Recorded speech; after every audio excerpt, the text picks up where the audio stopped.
Então, eu anunciei o, o número 12 da Paula e concedo a palavra ao organizador. Obrigado, presidente. Eu indago, boa tarde a todos e a todas. Eu indago aos nobres advogados se dispensa a leitura do relatório. Sim.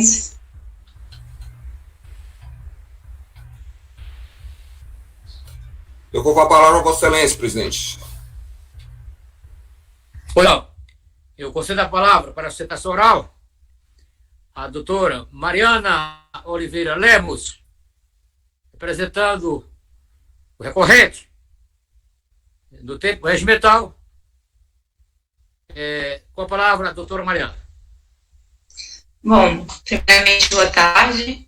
Saudar todos o doutor presidente, Haroldo Correia de Oliveira Máximo, ao qual me dirijo com grata satisfação. Também cumprimento especialmente os meus colegas advogados e a doutora Procuradoria. Bom, o presente processo, ele decorre do pedido de registro de candidatura do senhor Sebastião Vasques do Nascimento, em que o Ministério Público apresentou impugnação, alegando sinteticamente que existe a causa de inelegibilidade do artigo 1º, inciso 1, a linha G, da Lei Complementar 64.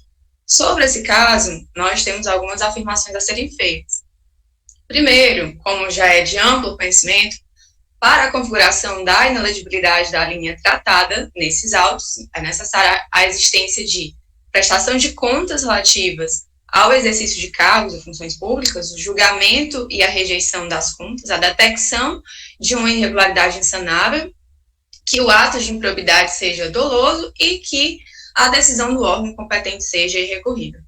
E como as inelegibilidades, elas merecem receber uma interpretação restritiva, não pode o senhor Sebastião ter a sua candidatura indeferida, porque não estão presentes todos esses requisitos cumulativos. Bom, no caso, o que não houve foi o ato doloso de improbidade administrativa e não houve a irregularidade insanável. Para essa configuração, o TSE entende que é necessário, na decisão que rejeitou as contas, que existam elementos mínimos para aferir a insanabilidade das irregularidades apontadas e da prática de ato doloso de improbidade administrativa, como está no recurso ordinário de número 88.467. Ocorre que, em nenhum momento, o acórdão do TCM, o número 2.571/2017, nos autos do processo número 8334/2013, em nenhum momento se diz que houve um ato doloso de improbidade administrativa, até mesmo porque, de fato, não foi. Tanto é que ainda existe qualquer ação de improbidade administrativa em andamento na Justiça Comum, e sequer o MP propôs qualquer ação nesse sentido, o que corrobora a inexistência também de qualquer ato doloso. Nesse contexto, a jurisprudência do STJ é muito firme no sentido da imprescindibilidade da análise do elemento subjetivo para fins de configuração do ato de improbidade administrativa. Inclusive, ainda na linha de entendimento do STJ, deve haver uma diferenciação entre o ato de improbidade administrativa e o ato que gera mera irregularidade, porque quem a lei de improbidade pretende sancionar é o gestor que é desonesto e não o gestor que simplesmente foi inábil. Pequenos erros de efetivação de despesas públicas não devem ser considerados atos dolosos de improbidade, principalmente quando se trata de pequenos valores.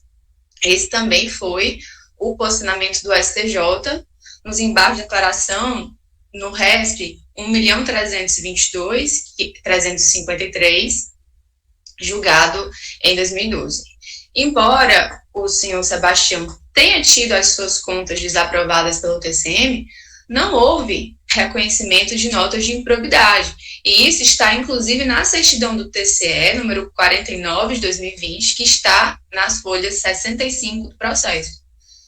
Houve, tão somente, a aplicação de uma multa administrativa de R$ 2.660, imputação de débito no valor irrisório de R$ 594, inclusive essas quantias já foram pagas. Bom, não é toda rejeição de contas, portanto, que seja automaticamente inelegibilidade da linha G. Porque ainda que a conduta do gestor traga como consequência a desaprovação de contas, é necessária a demonstração de elementos mínimos que evidenciem um ato de improbidade administrativa perpetrado na modalidade dolosa. No caso do recorrido, excelências, inexiste na decisão de rejeição de contas a constatação de qualquer conduta que evidencie má-fé, desvio de recurso público em benefício próprio de terceiros, dano ao erário, reconhecimento de notas de improbidade. As lesões de pequena monta, os pequenos danos patrimoniais, que por vezes eles decorrem só de um erro, ignorância, um desconhecimento excusável da lei, atuações sem dolo genérico comprovado ou culpa, certamente não merecem a pecha de ato doloso de improbidade. Se fosse assim, nós estaríamos afrontando claramente os postulados da proporcionalidade e da razoabilidade. Então, a lógica é muito simples. Se o senhor Sebastião teve as suas contas apreciadas pelo TCM e se não restou fartamente comprovado qualquer desvio de finalidade, má-fé, apropriação de recursos, não se pode concluir pela inelegibilidade, porque essas situações são indispensáveis ao seu reconhecimento. A gente não pode presumir dolosa uma conduta omissiva do agente público que deixe de praticar os atos necessários à guarda, à conservação de bens públicos, já devidamente reprimida pelo Tribunal de Contas, que impôs ao responsável a pena de multa e débito. Esse entendimento, inclusive, já foi adotado pelo TSE no recurso especial eleitoral número 5.878. Portanto, é inequívoca a ausência de causa de inelegibilidade incidente sobre o senhor Sebastião por ausência da prática já doloso de improbidade administrativa de vício insanável. Se ausentes esses requisitos da linha G, nós não podemos falar em afastamento do recorrido do cenário político. Então, nós viemos solicitar a reforma da sentença recorrida. Então, apenas para terminar, eu gostaria também de saudar o trabalho dos meus colegas no escritório Gonçalves Santos, advogados, o doutor Saulo, a doutora Alba e o doutor Vladimir, lá em Juazeiro, que juntamente a mim buscam fazer valer os direitos do recorrido. Bom, agradeço o tempo que me foi destinado e boa tarde. Pois não, doutora Mariana. Devolvo a palavra ao presidente relator. Obrigado, presidente.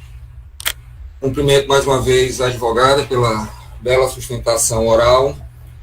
Passo a ler o voto que proferi. Inicialmente, verifique que o recurso foi interposto tempestivamente, bem como atendidos os demais requisitos de admissibilidade.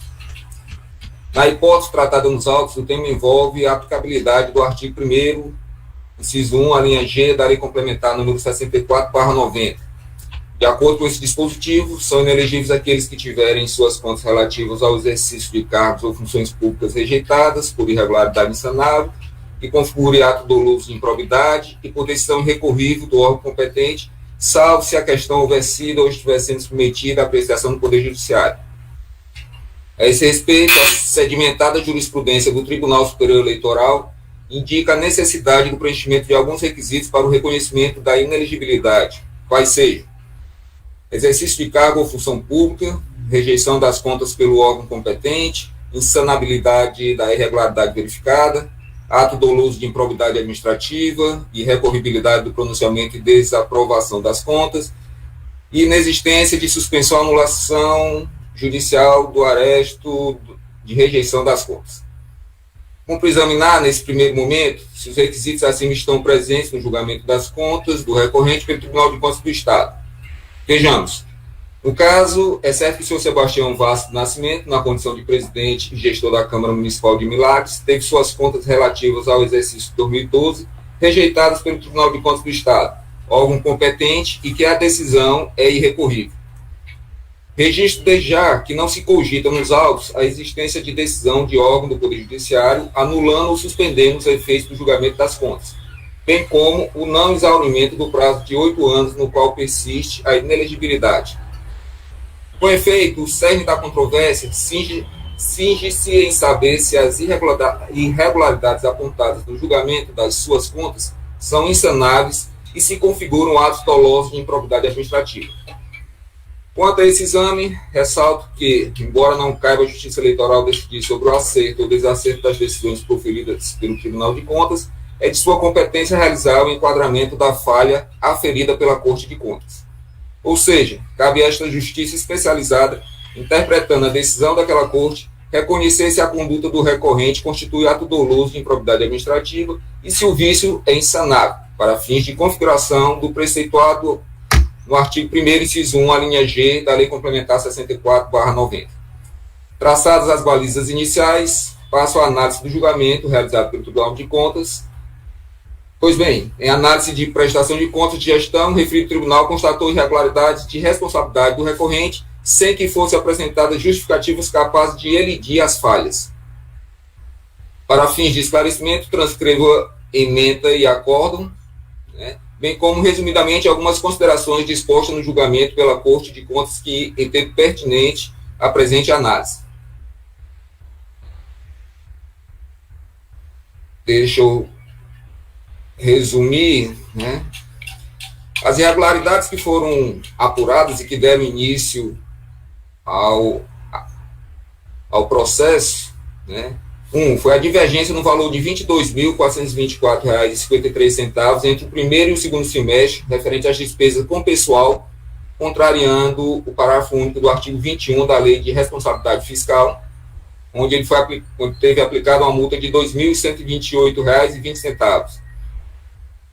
A segunda irregularidade é a ausência de respaldo legal nas despesas contraídas nos últimos 8 meses de mandato, contrariando o disposto no artigo 42 da também Lei de Responsabilidade Fiscal, onde ele teve uma multa aplicada de R$ 532,05. E, por último, 3, a ausência de respaldo legal para as diárias concedidas à senhora Francisca Norma Eugênio Cisnando e ao senhor Antônio Henrique Lopes, onde foi imputado um débito no valor de R$ 1.188. Certo? Houve recurso para julgamento do Tribunal de Contas, onde só foi parcialmente provido esse recurso, só foi diminuída o valor de um débito de 1.188 para R$ 594. Continuo no meu voto.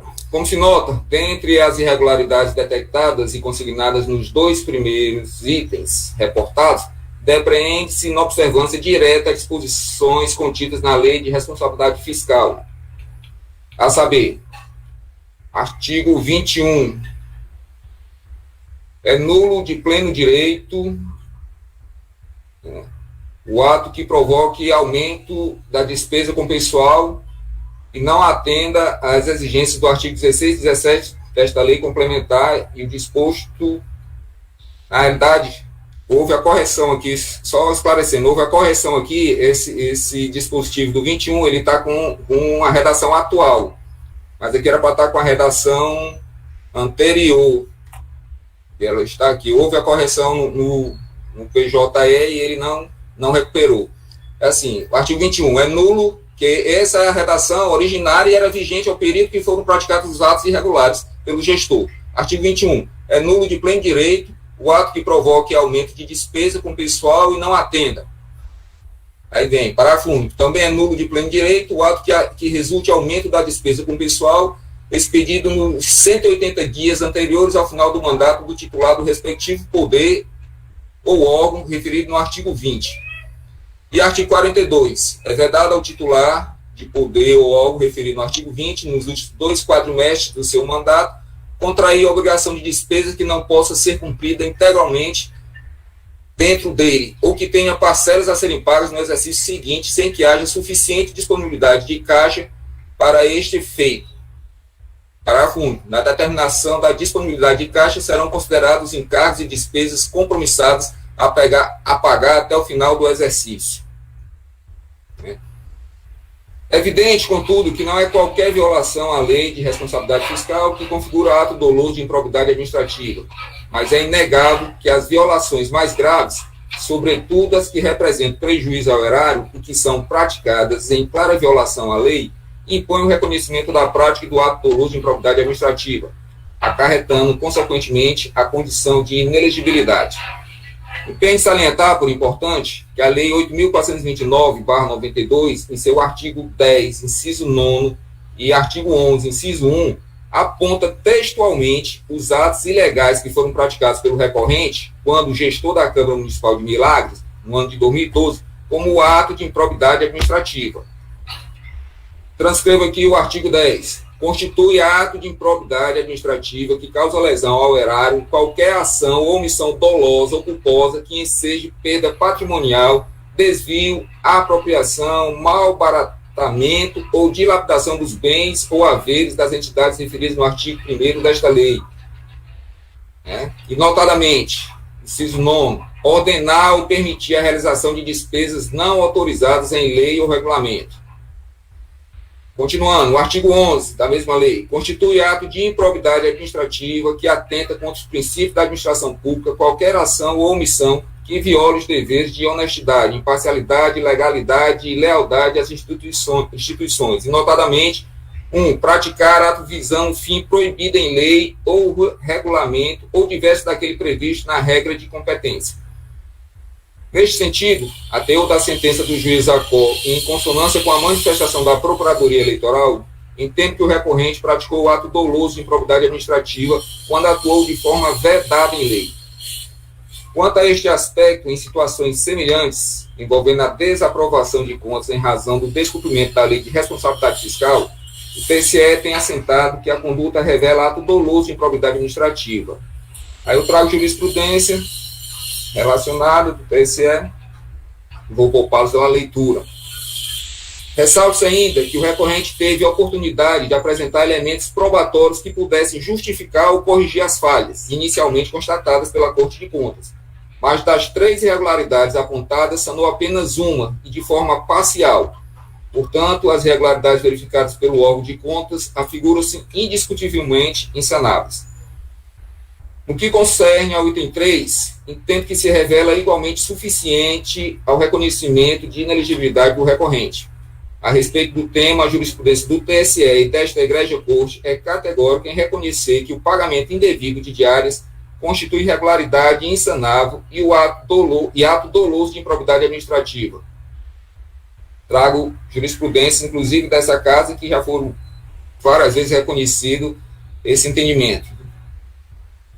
Ressalto que, por ser típica verba indenizatória, o reembolso de despesas decorrentes de viagens, serviços da administração pública, bem como as diárias, devem estar previstos em lei, de modo que sejam estabelecidos parâmetros, critérios e limites a serem observados quando dos seus processamentos.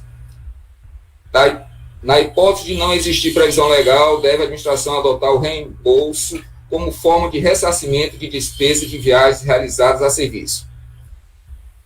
Cabe destacar, por dever de justiça, que o recorrente acostou o comprovante de pagamento em que demonstra o efetivo recolhimento das multas que lhe foram impostas. Porém, o recolhimento dos valores relativos ao débito e às multas não torna sanável a irregularidade.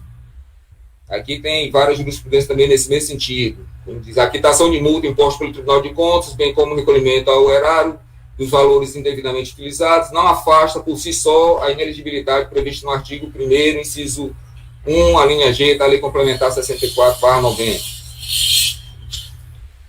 Continuando no voto, não merece prosperar ainda o argumento recursal quanto à ausência de nota de improbidade no acordo do Tribunal de Contas, porquanto, mesmo se tratando de irregularidade no pagamento de diárias, a inelegibilidade persiste, ainda que a referida nota não seja aplicada.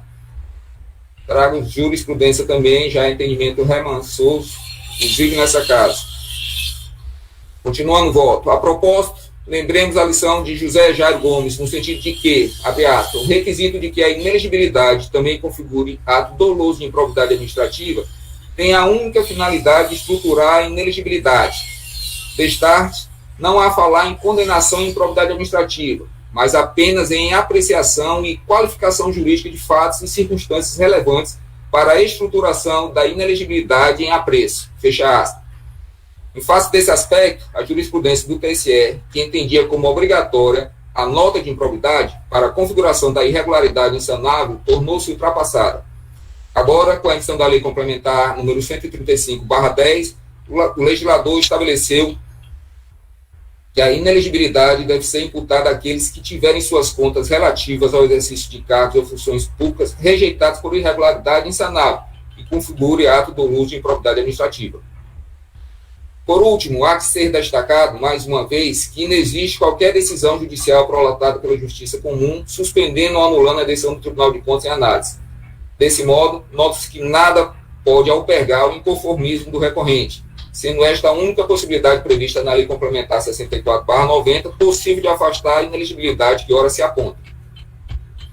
Desse modo, os vícios constatados pela Corte de Contas revelam, no mínimo, grave omissão do recorrente em violação aos princípios da administração pública, notadamente da legalidade, da moralidade, da publicidade e da eficiência, previsto no artigo 37 da Constituição Federal de 1988. É imperioso destacar, nesse ponto, que o artigo 11 da Lei 8.429/92, que trata de atos de improbidade contrários aos princípios da administração pública, não exige a efetiva ocorrência de prejuízo ao erário para a sua configuração. Outro sim, a afronta a tais princípios, por si só, já revela o ato doloso de improbidade administrativa, sendo desnecessário demonstrar o dolo específico para a configuração da inelegibilidade em comento. No mesmo sentido, tem decidido o TSE. Trago decisões, jurisprudência do TSE. E também vou poupá-los da leitura. Nesse contexto, faça a comprovação do exercício de cargos ou funções públicas, da rejeição das contas pelo órgão competente, da impossibilidade de sanar a irregularidade apurada, da existência de dolo no ato de improbidade administrativa, da irrecorribilidade do pronunciamento que desaprovou as contas e da inexistência de suspensão ou anulação judicial da decisão que rejeitou as contas, restou caracterizada a inelegibilidade apontada na Lei Complementar 94/90, artigo 1º, inciso 1, a linha G.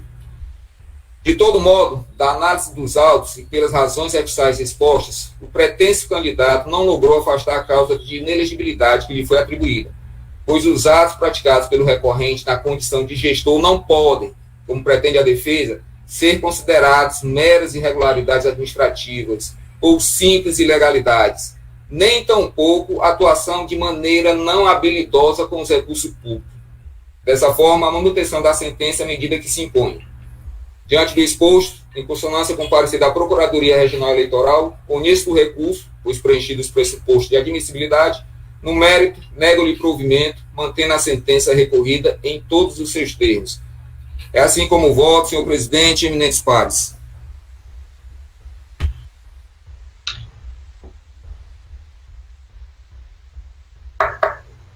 Pois não, doutor Raimundo Deusdete. Doutor Davi Sombra. Senhor presidente, boa tarde. O doutor Davi teve que se retirar, eu estou substituindo. Posso dar sequência? Pois não. É verdade. Desculpe. Perfeito. Érico. Muito obrigado, senhor presidente. Primeiro, inicialmente, gostaria de parabenizar a sustentação oral feita pela doutora Mariana, que foi muito contundente, muito embora, como muito bem relatado e colocado na decisão, um acórdão agora lido pelo doutor Deusdete, a gravidade dos atos praticados e a irrecorribilidade, a própria irrecorribilidade da decisão já proferida no âmbito administrativo. Então, por essas razões, senhor presidente, mais uma vez, logrando e parabenizando o trabalho desenvolvido, inclusive pela douta representante do Ministério Público, por ocasião do parecer que eu tive a oportunidade de fazer a leitura agora, eu acompanho integralmente o relator.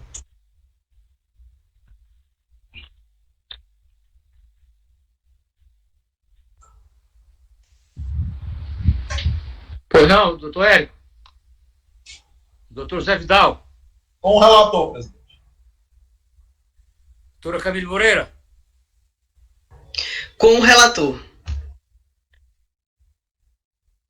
Vagador Inácio Cortez. Com o eminente relator.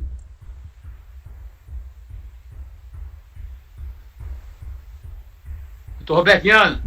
Pois não, senhor presidente, eu também cumprimento a doutora Mariana Lemos pela sustentação oral precisa, técnica, límpida, com que sustentou o ponto de vista do recorrente. Todavia, acompanho inteiramente o voto do relator, que também foi exauriente e cobriu toda a gama fática do caso, a razão pela qual eu acompanho inteiramente, senhor presidente. Pois não. Doutor Roberto, anuncio o resultado. Recurso conhecido e desprovido. Registro indeferido. Nos termos do voto do gabinete relator.